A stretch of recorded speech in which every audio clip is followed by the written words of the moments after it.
Welcome back to the Herbalist Hour. Today, I'm really excited to have on Corinna Wood. Welcome to the show, Karina. Hi, so glad to be here, Mason. Welcome to the Herbalist Hour. This is where community gather, merging the power of people and the flowers, the sweet and the bitter to the salty, the sour. Umami, it's time for the Herbalist Hour. We've had a few collabs over the years, so it's nice to sit Yes. down with you and get to know you a little bit more. A lot of times when I Yeah. start these shows off, I like to get to know a little bit about the herbalist's background. So let's start maybe near the beginning. What was a young Karina like? Well, I, from teen or preteen on, pretty much was an activist, and pretty much the only place I felt safe was in nature. So I had grown up on the nuclear freeze peace movement with my mother. Actually, my after my parents got divorced, my father worked at the nuclear submarine base in the nuclear submarine capital of the world, Groton, Connecticut, doing mathematical research for the submarines. And then after we got divorced, literally on the other side of the Thames River, my mother took us and really introduced me to political activism and the peace movement. Every time one of those was christened and released, one of the submarines, there were activists coming in from all over the country and the world and singing and speaking. And so that really lit a fire. And her maiden name is Tuinman, which is Dutch for gardener. She was born in Holland during World War II. And they actually, her mother, the month of her birth would be April, and that's when her mother would be out harvesting the nettles. Wow. It was actually the winter of hunger that she was born, and of course it was extremely intense. And my grandmother says that's why the Netherlands is called Nederlands, is because of the nettle, which is so abundant there. So I think it was just in my blood from even before I was in my mother's womb. And so she really brought that passion, of course, to the peace movement, and also was very active in the women's movement. I really consider myself a product of the women's liberation movement. I was born in 1971. And as I got older, and really recognized, even just in my early 20s, I had a lot of healing to do. Emotionally, physically, I had eating disorder and really a lot of emotional and physical impacts of the stress from complex trauma, from complex PTSD and childhood experiences and events in my father's home. So Yeah. I turned to nature, and to the plants was like my natural place to go for healing. And then over the decades, that's also evolved from primarily working with the herbs to primarily turning also that lens of herbalism and nature's lens toward inner growth and healing for like the medicine chest for the mind, heart, and soul. Definitely. And we'll probably get to this later. And I know you view self-healing as like a spiral, and it kind Yeah. of works its way towards the middle, starting with like say the physical like movement and nourishment and so on, and then you're kind of working towards the middle with like say self-love and Mm-hmm. relationships and whatnot. And I'm just kind of curious, you mentioned your mom. She sounds like a badass, first of all, but I'm kind of curious, does she consider herself an herbalist, or is it just kind of like a lifestyle?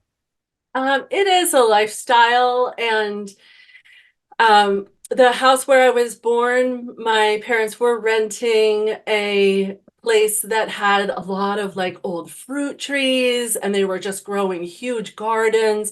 So I really feel that I and all of us are standing on the shoulders of the generations that came before us, of Sure. course, and that back to the land movement really seeded something. And although it was my study later of herbalism that really got her inspired, where now she actually has a beautiful nettles patch. Of course, it loves her compost pile, so it's like on the edge of her compost pile and beyond. And actually in another spot down on her driveway where I sometimes go to harvest. So yeah. I never heard that Netherlands was related to nettles. Well, that's what my grandmother says. Okay, well, I'll buy it. I'm just gonna say that to everybody moving. Nederlands. Okay, I Yep. love it. Well, who have been some of your herbal mentors along the way? Yeah, so let's see, decided, I actually, when I came of age, I decided to take some time off between high school and college. I was admitted to, I was on an Ivy League track, and I deferred admission at Brown University and decided I really, instead of activism, I made a decision that I wanted to focus on building the alternatives. Yeah. And so I started visiting intentional communities around the country. I was really looking for people who were growing their own food and who were working with gender equality. And so that kind of took me on to a path where I decided that what I wanted to study was somewhere between like sustainable agriculture, holistic healing, and it really wasn't available at the Ivy League schools. So I I ended up doing independent study at Evergreen State College. First, just before that, I had been living at River Farm for a while out in Deming, Washington. And they were showing me like, look, we're weeding this lamb's quarter and this chickweed to grow the broccoli and stuff, but you can actually eat it. And I was just like, oh my God. Because I'd always kind of had this idea that if things fell apart, like when I was a kid, I thought like if things fell apart, my family will be okay. We'll just eat nuts and berries. I don't know where I came up with that. I don't think my family actually would have known how to find, but that was my idea. And so then when I started to hear that that was like a real possibility, it really, lit a fire.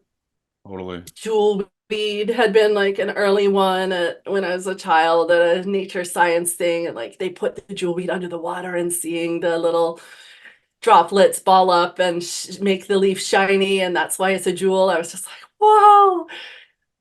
So yeah, there was just people along the way there. And then when I was doing independent study at Evergreen, I was with a group of young women who were all interested in herbalism. You couldn't really get like classes directly, but I was doing a lot of botany, biology, chemistry classes, and then we were doing some of our own independent study on herbs. And I know I would always show up, like, we were like, okay, let's make herbal oils today. So they would all come, Olympia, Washington, Radiance is the store. So they would have like some dried herbs from Radiance. And I'd be like, I have some plantain leaves from my doorstep. Like I just like picked them fresh. And so from the beginning, I was just really drawn to working with the weeds and the fresh plants that just grow where I live. And a woman in my group had heard about eagle song. So this is over 30 years ago. And we went to do a plant walk with her, and I was just like, yes, somebody to like take me by the hand and like show me, because I was already waking up every day like, okay, what plants can I find to eat is where I started, because that would keep me motivated, but also to use as food and medicine. And so she really introduced me to the wise woman tradition, and then to Susan Weed, and those two are really have been my biggest herbal mentors. Deming, Washington, Olympia, Washington, and then Eagle Song. I didn't realize you had such a Northwest connection. Yeah. You didn't grow up there though, correct? No, I grew up in Connecticut, so I had gone Okay. like as far as I could across the country, and now I'm back in the mountains of North Carolina. So I love that. Yeah, I'm very fond of Eagle Song's work, and of course, Susan has been very influential to me as well. I consume nourishing infusions almost every day, thanks to Susan and the Wise Woman Way. So, indeed, I actually would yes. love to hear you kind of define the Wise Woman tradition, if you would be willing. And did Susan Weed kind of like start that or spearhead that, or did she get that from a Yeah. lineage of somewhere else? Well, she's given voice in our times Mhm. to the wise woman tradition, and as she says, it is a timeless, throughout the ages. It's really a tradition that's existed all along and has rarely been talked or written about. And it's uh, the three things that I think of just off the top are local plants, deep nourishment, and self-love. Mm. It's an earth-based, woman-centered approach. And that's kind of how you carry forth with your teaching, correct? Awesome. Yeah, so and then I've taken the lens of the wise woman tradition with this earth-based, woman-centered, and kind of the spiral, Mhm. actually, of the light and dark. It's really very much about embracing the natural cycles and the moon and the earth and um so I've taken that lens and turned it towards our own inward growth and healing, really looking at how we can nourish ourselves from the roots up through that embracing of the light and the dark spiral and valuing ourselves as women and really approaching nourishment Mm. as the primary filter for health, both physically and emotionally. Just a quick break from the show to thank our presenting sponsor, Oshala Farm. Oshala Farm is a beautiful and vibrant certified organic herb farm based in Southern Oregon, where they grow and sell over 80 different plant species. The founders, Elise and Jeff Higley, have been longtime friends, so I highly trust their growing methods and ethics. You'll love the potency and vibrancy of all the herbs they have to offer. To learn more and purchase their herbs and other organic goods, head to oshalafarm.com. So thanks once again to Oshala Farm for sponsoring the Herbalist Hour. Now back to the show. Enjoy. Yeah, I'm not going to get this 100% verbatim, but I remember reading on your bio or your about page, you said you love springtime and greens and plants and all that and the sunlight, but I want to say your favorite season is actually the Yeah. current season we're in right now, which is wintertime. So what is it about winter that you love so much? Yeah. Yeah, that time from like the Halloween time until Imbolc. So Halloween is the halfway point between the autumn equinox and the winter solstice, also known as Samhain.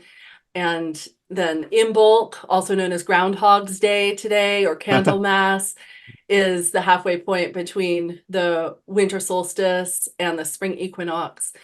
And so, yeah, this window of time over winter solstice and the 6 weeks prior and the 6 weeks after, which it's about 6 weeks to those markers, is the time of really turning our focus inward and toward self-care and nourishment. And so it's just like as the plants and the trees are doing all around us, the perennials are all sending their energy down to the roots below the ground. Nature is resting and healing, and the animals are hibernating, and we have that natural draw to do so ourselves. Yeah, I was telling you pre-show, I forced myself to not do any interviews during December, although I did cheat. I think I did Yeah. maybe one. Yeah. But still, like it was so Yeah. nice because after doing, 2 or 3 interviews per week, it was really nice to just kind of reset and focus on nourishing myself. So, um, Absolutely. Why Good is it for you. important? Yeah, thank you. Yeah, it feels great. And I thought I was going to be a lot more rusty, but I'm feeling like we're having a great conversation already. Yeah, So thank you. This is so yeah, fun. I love it. Well, I know you're about to do a big podcast circuit. You're going to be on the Mountain Rose Herb Show soon, so be sure to tune in, dear listener, to Herbal Radio as well to catch Karina there as well. But Karina, why is it important to follow your internal call to slow down and return to your roots during winter? Yeah, there's so much in our society that tells us that we should be outward all the time. And if you were to overlay the seasons of the year, like with the moon cycles, we have like the full moon, which would line up with the summertime and summer solstice, and then down to the winter time, and winter solstice would be like the dark moon. And so it's like we're supposed to be in that like full moon time all the time. And so part of what Mm. I've found so powerful and now seen with my students' lives over and over is how looking through that natural lens and overlaying it with our own human needs allows us to give ourselves permission to be all of who we are all around that moon cycle. And there's 8 different phases, but with the needs that are met in that dark moon, winter solstice kind of time of year are the rest and the replenishment. And those are just natural human needs. The needs that are met in the summer solstice, like full moon time, are contribution, self-expression, appreciation, acknowledgement, which are also natural, normal human needs. So even just embracing that it's okay to have needs is a big step in itself. And then recognizing like, oh, and actually I find that it's helpful for a lot of my students in embracing that to see like, oh, this is all just part of nature and that's within ourselves. And of course, those cycles, we can find ourselves at any time of the year or the month. And certainly every day we're spiraling through the night where we need the rest and replenishment and the midday. Yeah, so I moved from Oregon to Wisconsin. I'm not sure if you knew that or not. So I'm a Wisconsinite I now. noticed that. But Yeah, it's it's been cold. it is cold, and it's been interesting talking to some of like the herbalists around here. A lot of them do say, like I want to say I was talking to Denise Cusack over in the Madison area, and she said winter is her favorite season as well because you get to rest, Yeah, and it's yeah. been really awesome to see the community here in Appleton, Wisconsin. Mhm. During the summertime, there's all these like festivals and community gatherings, and everyone's just really soaking up and enjoying their time outside. And I Mhm. think part of the reason it's so lively is because they've been stuck inside for a few months, just resting the whole time. So Totally. I love that Yeah, get cycle, it and while you can. exactly. And as far as like say, if you're working out a lot, one of the best ways to recover is sleep. So it's like the winter time is like our time to just really heal and deeply nourish ourselves. And I'm really starting to embrace that more as I get older. Hmm. Yeah. So, speaking of sleep, what are some of the ways you like to support sleep during the winter time? Yeah. Yeah. So sleep is such a important, as you're saying, just foundation of health. We do most of our healing physically and probably emotionally in our sleep.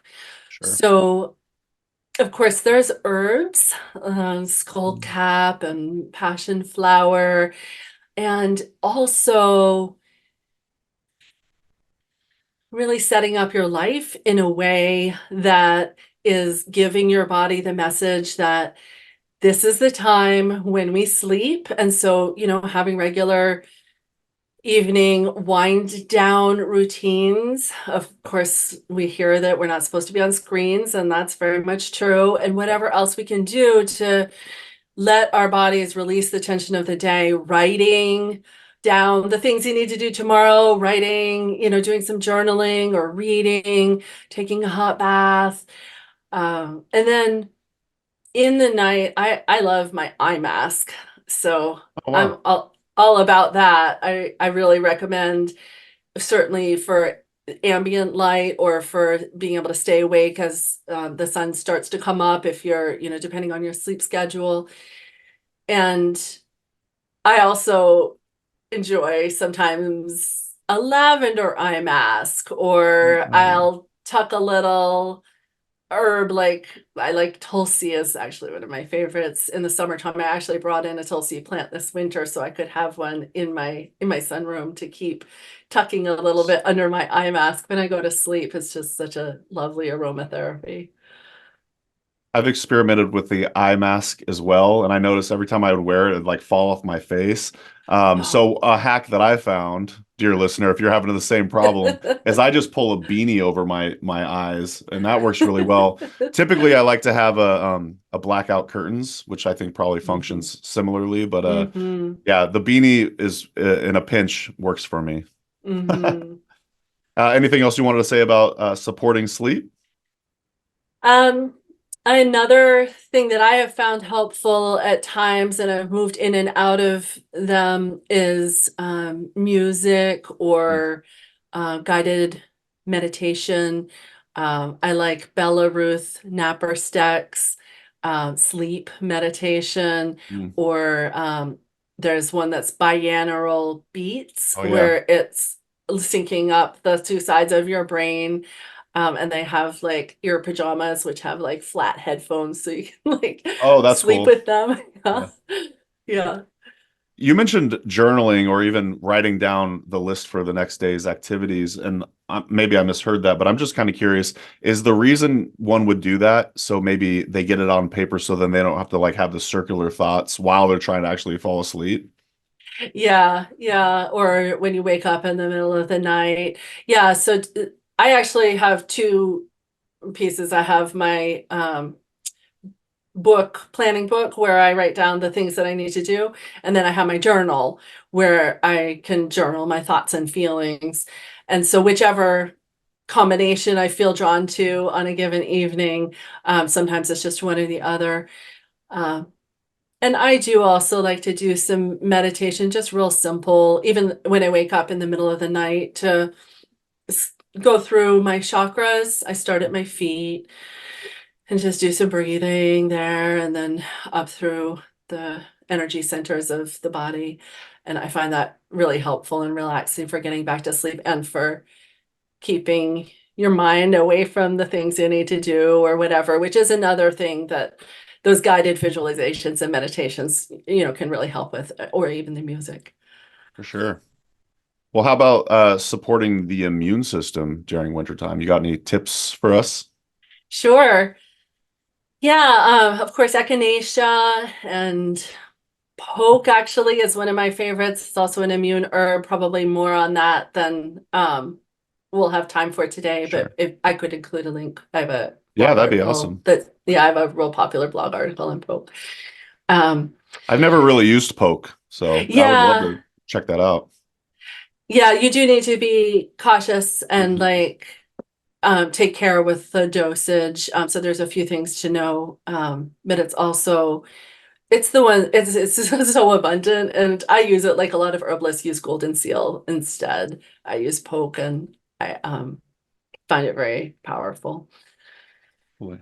Um, yeah, and then there's burdock and dandelion and yellow dock are like good deep roots, tonics for over the winter, tinctures, blend. I also love to make broths, which you can do as a bone broth. I usually do beef bones.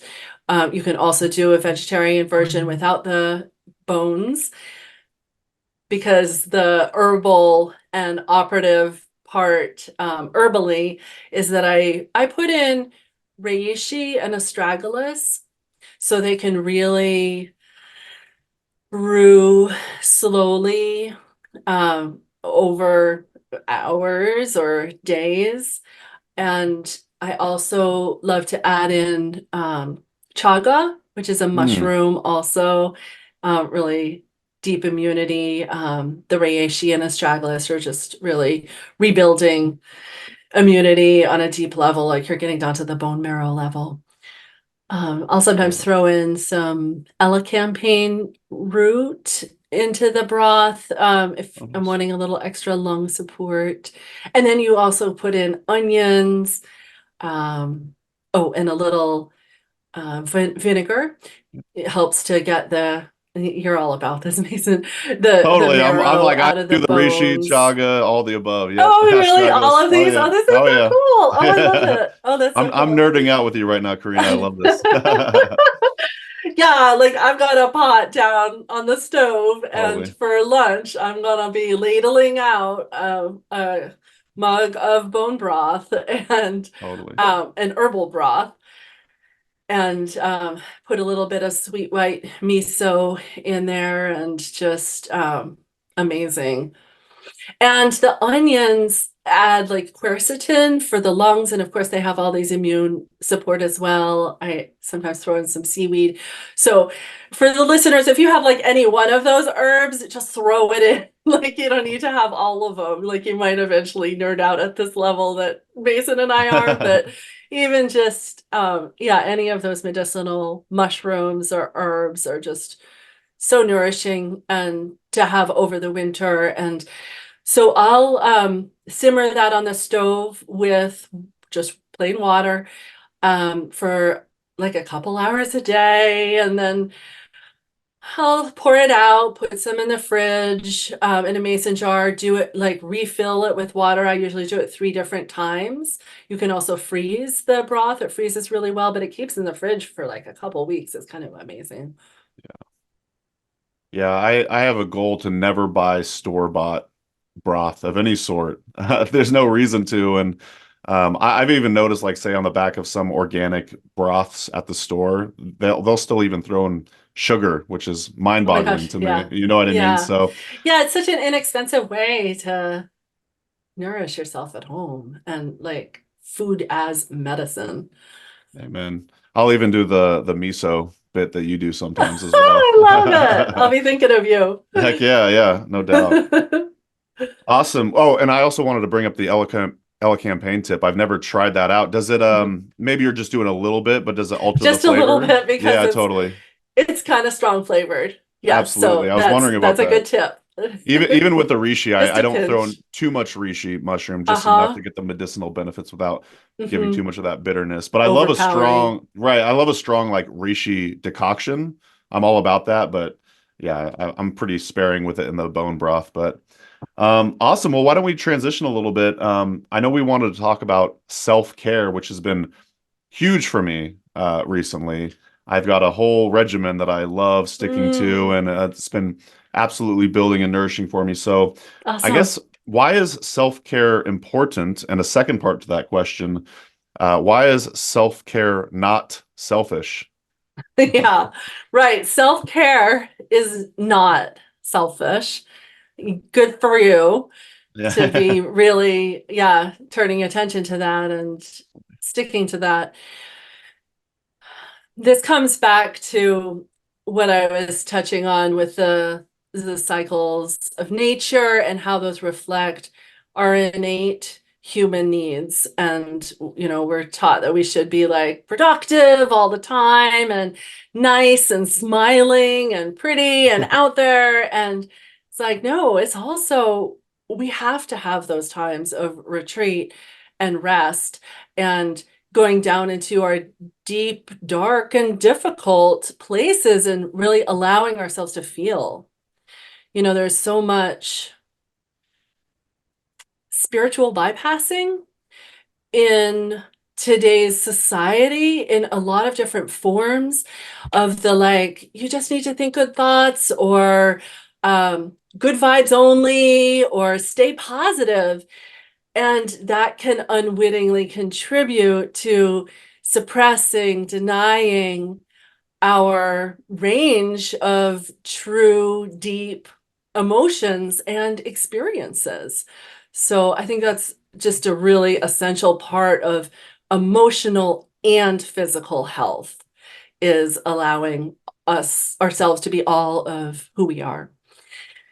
Totally. So, as far as busting the myth about self-care being selfish, so if you imagine this cycle of the moons and the basic needs that are overlaid on that. So the basic human needs are identified in many fields of psychology, including nonviolent communication and others. And I've taken those lists of needs, reorganized, and overlaid them with the cycles of nature. So the dark moon time with winter solstice is rest. And then the Imbolc time with the crescent waxing moon is safety. And then we have respect at spring equinox, and everything's sprouting up. It's like, these girls need a little respect around here. That's what my girl says. We're really working with our inner children and inner young ones within is very healing. And then the next is valuing. And then at summer solstice, we're at contribution. So when you can contribute to the world, not from a place of depletion, but from a place of your cup flowing over because your needs for rest, safety, respect, and valuing are met, then you can give your greatest gifts to the world and contribute from a place of your cup flowing over rather than obligation and exhaustion that ultimately depletes and contributes to, a lot of health issues like adrenal exhaustion and thyroid and other issues. So it actually sounds like it's not selfish at all. It sounds like quite the opposite. It sounds like self-care and self-love and nourishment is almost like your way of being able to give back to the world at the highest degree. Yeah. And so a lot of times when we talk about needs, we're like, oh no, I shouldn't be needy, or it's selfish to look at my own needs. And so where this is an important mind shift is to recognize that no, from an innate psychological lens, one of the most important human needs is the need for contribution. So the need to contribute to the well-being of others. So yes, when we're attending to our self-care and our innate needs for all the things, including rest and safety, just starting there, then yes, we are naturally, of course, going to want to contribute to making the world a better place. So I'll just put that out for the listeners, even as a reflective question of like, if your needs for rest were met, what would you love to contribute to the world? Absolutely. Yeah, I just reminiscing on my life.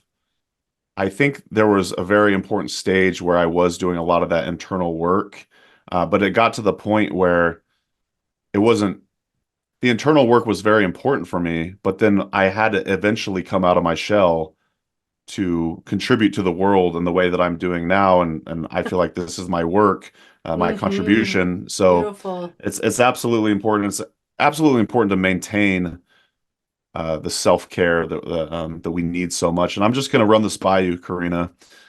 This is my self-care practice. Tell me if this is ridiculous or not.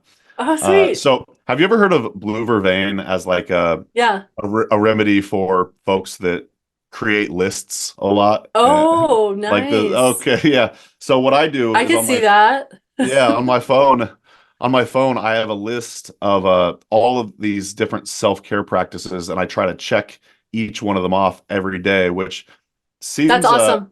seems kind of absurd, but I don't think it's absurd. okay, cool. It reminds Yeah. me of a chart that I have worked with, and my students have enjoyed this, where like back in the paper days, uh, which still can be nice to externalize it, of, yeah, just like a list, and then every day having a column. And in my system, there was something like I want to do at least one of these couple nourishing foods things a day, or at least one of these couple. So I wasn't necessarily like I had more things on the list than I had to check off every day, but the categories, like something in that category, which is probably Oh, I similar to like what you're that. doing.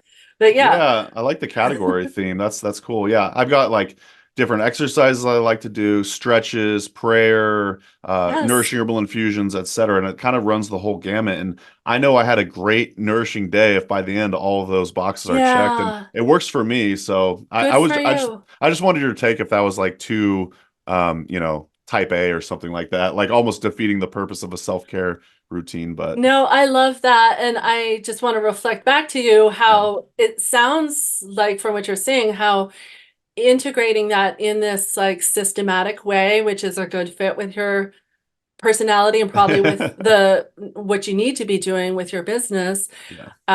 that integrating it in that way is also allowing you to contribute to the world in this, all these big ways that you are, while also staying sane and healthy within yourself after having those years you mentioned of really needing that internal focus. It's like now it's not just external, it's both. Absolutely. Well, Yeah. thank you. All right, I got Karina's stamp of approval on my system of self-care. Why don't you Rock tell, on. thank you. Well, why don't you tell us a little bit about your upcoming seminar? It's called Self-Healing the Wise Woman Way. And I want to say this is available at the time of this release of the podcast. Yeah. Yeah. Yeah.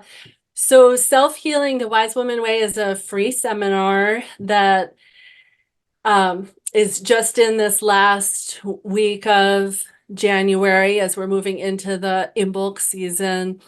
And we're looking at 3 core principles of self-healing, the Wise Woman Way. And then the second session is a peek at your inner landscape through nature's lens, where I lead you through some activities and exercises with some of the self-reflective type of material that I've just started to touch on here. Yeah, you And go then much deeper though. yes, Yeah. and then the last session is navigating your self-healing journey in the context of your relationships. Hmm. So there's a lot of juicy stuff in there, and that's, yeah, free. And we'll include a link. So I have also the CorinaWood.com/HerbRally, Awesome. and that'll be in the show notes, right? Sweet. Yeah. Absolutely. Yep. Okay, I'll cool. include them there. Yeah. Yeah, and Corinna Wood, if you're looking for that, is spelled with 2 N's and 1 R, CORINNA, CorinaWood.com. Do people mess that up a lot? Yeah. A lot of people think I'm Mason Hutchinson, but I'm Mason Hutchison. So yeah, Oh, I feel your pain. Hutchison. Yep, yep. Okay, yes, Kind of an oh, I alternative see. spelling. Okay, Yep. gotcha. Awesome. Well, we will include links to all of that in the show notes. Well, you also have another course coming up. Well, I want to say it's probably in addition to the free seminar you're hosting. It's called The Year's Spiral, and we touched on it a little bit earlier, but why don't you go a little more in depth about what that's all about? Sure. Yeah. So at the end of the seminar, we'll be opening enrollment for the year's spiral, and that will be going over the entire year. So the course of the seasons, starting with material about Imbolc, and then spring equinox and May Day or Beltane and summer solstice, all the way through winter solstice. So for each of the 8 seasons, there's 4 areas of study, 4 lessons. So the first is on that particular season. So starting with the Imbolc one, that's halfway between winter solstice and spring equinox. That's like Candlemas, also known as Groundhog's Day today. It's like that. Is the winter going to end? And like it can be a time where those needs for safety and survival and security are up. So the first lesson, we look at how your inner landscape is reflected through nature's lens and the flavor of that particular season and some of the like earth-based roots of what's naturally happening around with the plants and the earth at that time of year. And then in the second one, we do a self-healing ritual. And so you have the instructions, and I'll talk you through and demo doing a ritual for self-healing that is engaging the energy of that particular season. And then the third one is an herbal ally for the season. So that's a lot of fun. And then in the fourth one, we dive deeper into some of this inner growth and healing. So correct me if I'm wrong. I want to say you've done this at least for the past couple years, and it sounds like you kind of open a new cohort once per year. So if Yes. folks are interested, it's only available for like a limited time, correct? Yeah. Enrollment is actually open just for a few days. It's less than a week once we open the doors. How are folks responding to the course, say from previous years? Yeah, it's been so fun to hear the feedback and to watch the women's lives shifting and changing and growing. So I'm just actually going through some feedback right now, and women are talking about like a new job, a move to a new house, a new relationship, deepening their existing relationships with their husband, with their children, with their or family of origin, just showing up in so much healthier ways for themselves through doing this inner growth and healing exploration of really recognizing how our inward landscape is reflected through the outward cycles of the earth and the year and nature. Yeah, I just want to commend you, Karina. Like, I know you've been through a lot of hardship and PTSD over the years, and I love that you're an herbalist, but you're doing this deeper work and you're sharing with all of the women out there ways to help heal themselves as well. You're doing such important work, and I just love that you took your growth and now you get to share it with the world and teach other women how to do the same. Thank you. Absolutely. Well, I did one of the women that I know is a big fan of you is my auntie Tracy. Hi, Tracy. And Hi, she has Tracy. she has a it was funny, I was telling you this before, but she's like, "Oh, have you heard of Corinna Wood?" She emailed me this. I was like, "Funny you ask. I'm interviewing her in a couple weeks." So it kind of worked out that way, and I asked her if she wanted to ask a guest question. And so Tracy asks, "As we get older, we have value in our years, but we're no longer seen in the same way. We could become sort of invisible. How do you take on being an herbal crone with that in mind?" Yeah, I love that question, Tracy. Thank you for bringing that. There is such a tendency toward ageism, especially toward women, with all the messages of how you're supposed to look. And then it's like such a complete distraction to like have so much time and energy of women ourselves going to like trying to fight the body's natural aging process and look like something that we're not. So that aside, as far as our own relationship with ourselves and stepping into those roles in the community, I mean, two things pop to mind. Of course, in the wise woman tradition, that's all about honoring the wisdom of our elders, the shoulders on who we stand. And so doing that for ourselves, of course, a lot of women enjoy circling with other women in that older age group and in crone circles and that kind of thing. And also, I mean, I kind of say this to the younger women who may be listening, that I really recommend connecting with older women. In my late 30s and early 40s, I made a big effort and a decision like, I need some crones in my life. And so really, I don't know where I would be without them. I mean, like you said, I've been through a lot and have been able to synthesize a lot, which is also standing on the shoulders of the women who came before me. And I really think that the ageism of our culture that keeps us separated from each other is it's kind of like how competition between women in general is a construct of the patriarchy that keeps us separated from each other. And the ageism is as well. And then it's harder to gain the wisdom of the synapsing of the brain that's happening over the generations of women. And so really learning from the generations that come before us and then taking it to the next level, such a powerful tool. So yeah, if I had like another me, I have this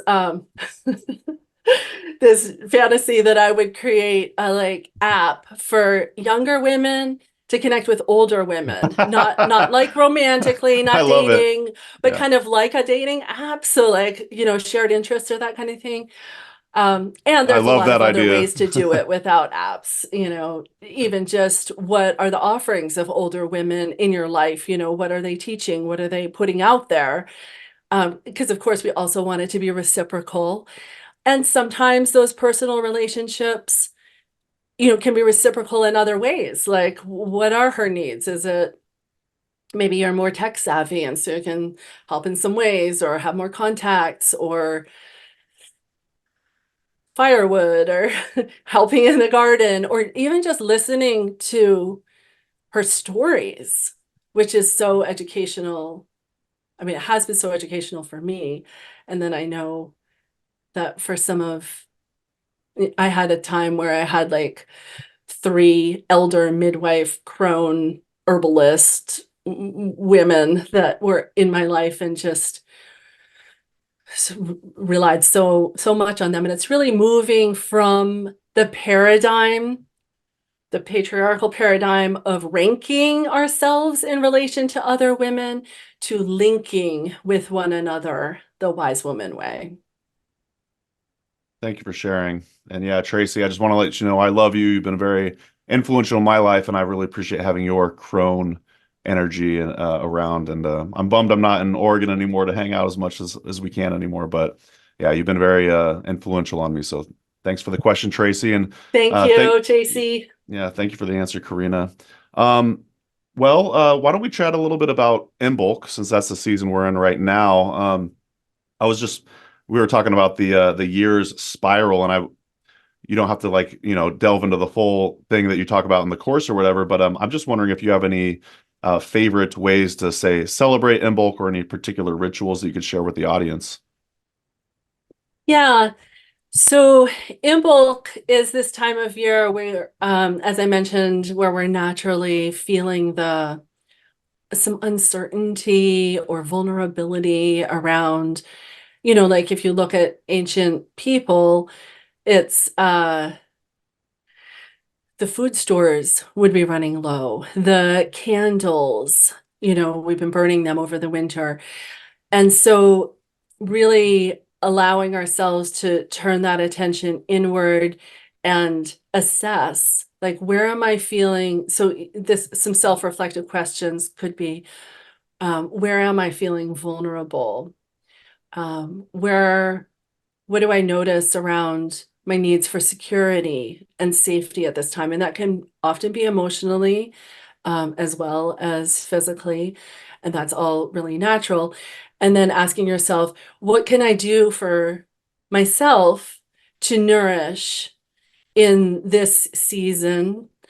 And also potentially in this time as I'm moving into this year. So I tend to do more of my like New Year's resolution kind of things Oh, cool. around Imbolc. Hmm. So you don't need to rush into it, or if you didn't do them in January, don't worry. And really trying to do it from a place of loving and honoring and nourishing yourself rather than a place of demands and pressure and productivity. So, lighting a candle, writing with a journal, maybe bringing in something from outside. I have a sweet birch tree outside and I like to nibble on the bark because it has this wonderful minty evergreen, wintergreen aroma. So I like to make a little vase of just those bare twigs at this time of year, light my candle by that, just honoring this season, which isn't the season of flowers and leaves and all of that. It's really the season where we see the skeleton of the land and of the trees and of our own inner selves as well. Thank you for sharing. And to learn more, again, there'll be links in the podcast show notes. Definitely check out the Year's Spiral, along with a free seminar that Karina's hosting. So awesome. Well, I have a personal question for you. I've always been kind of curious about this, how this went for you.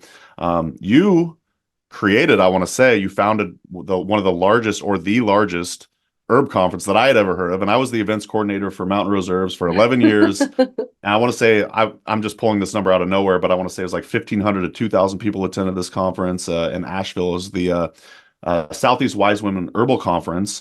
You also, I want to say, founded Red Moon Herbs as well, also based in Asheville. And then, yeah, and that's kind of how I thought of Corinna Wood. Oh, the Red Moon Herbs person and the Southeast Wise Women person. And then one day you decided, I don't know if it was at the same time or not, but you moved on from both, presuming you sold both of them. And I'm just kind of curious, what was the decision for moving on? Is it to do this work? Is it the stage of your life? What's the story behind that? Yeah, thanks for asking. Yeah. Yeah, I had started to teach this modality of turning the wise woman lens toward your inner growth and healing. And so that had expanded. I had been teaching herbal classes since I was in my early 20s. So it's 30 years now. And as I started working with other women with these tools for inner growth and healing that had been so transformational in my life, and I was just over the moon about getting my health and sanity back, like physically and emotionally. And then seeing this unfold for my students, it just really, through my menopausal metamorphosis, it became clear to me that I needed to devote my time full time to teaching and writing and really bringing this work out into the world. Absolutely. It was a process of honing. Red Moon Herbs, I had actually sold the company 6 years before I did have the clear call through the menopausal metamorphosis to shut down the wildly popular Southeast Wise Women Herbal Conference, which it also was really interesting timing because I announced it prior to the pandemic, like 6 months prior, but then everything shut down. So there we go. Good timing. Yeah. Menopausal metamorphosis. I like that. I'm a big alliteration fan. Did you coin that, or is that a... No, that's a Susan Weed one. Oh, gotcha. Yeah. I dig it. Love awesome. it. Well, Karina, I always just really appreciate your thoughtfulness. You're such a just very deep thinker, and I always appreciate, chatting with you. So it's been very informative for me and inspiring. I'm going to keep going on my self-care journey here, and just wondering if you have any closing thoughts before we wrap up and get out of here. Yeah, I'd like to just acknowledge and honor and thank you for your interest and openness as an herbal fella in this deep work for inner growth and healing for women, and to just honor the herbal community and how much we have as a community matured and grown over the last 3 decades that I've been watching. And of course, that's on the shoulders of so many decades and different cultures and races that have come before. And I'm really grateful to be in this place where I'm able to bring these tools that, come through the herbal and natural lens and inspiration to support and nourish the teachers and leaders and herbalists and therapists and midwives and healers who have been putting it out for so long and so much, and just seeing the power in women's lives of really getting clarity and power through these tools that are just reflecting our innate psychology and nature's cycles. So yeah, yay to herbalism and to all that it brings for us to continue to deepen our understanding of our inner world as well as the outer growing green things. Such a great way to wrap up. And I just want to say, dear listener, if you're kind of like a budding herbalist, take Karina's example, share your gifts with the world. She does it so much and so freely. And yeah, I just think you're an inspiration, Karina. And I really want the budding herbalists to get out there and also learn to share their gifts, their trials and tribulations with the world and everything like that. So thanks for joining me on the show, Karina. Thank you so much, Mason. And yeah, I look forward to seeing y'all over at the seminar on self-healing, the Wise Woman Way. Bye-bye for now. Take care, everyone. We'll see you in the next episode. Thanks so much for watching today's episode of the Herbalist Hour. If you enjoyed it, please give it a thumbs up. And if you want more great herbal content, be sure to subscribe to our HerbRally YouTube channel. If you enjoy these Herbalist Hour episodes and you'd like to join us live, you can do so by becoming an HerbRally Schoolhouse member. Learn more at herbrally.com/schoolhouse. And if you want to get your first 30 days for free, use coupon code YouTube30 at checkout. So our HerbRally Schoolhouse members get access to exclusive video classes, monographs, and a lot more herbal community discounts, along with joining these live Herbalist Hour interviews. So one more time, herbrally.com/schoolhouse. Enter coupon code YouTube30 at checkout to get your first 30 days for free. All right, we'll see you in the next episode and take care.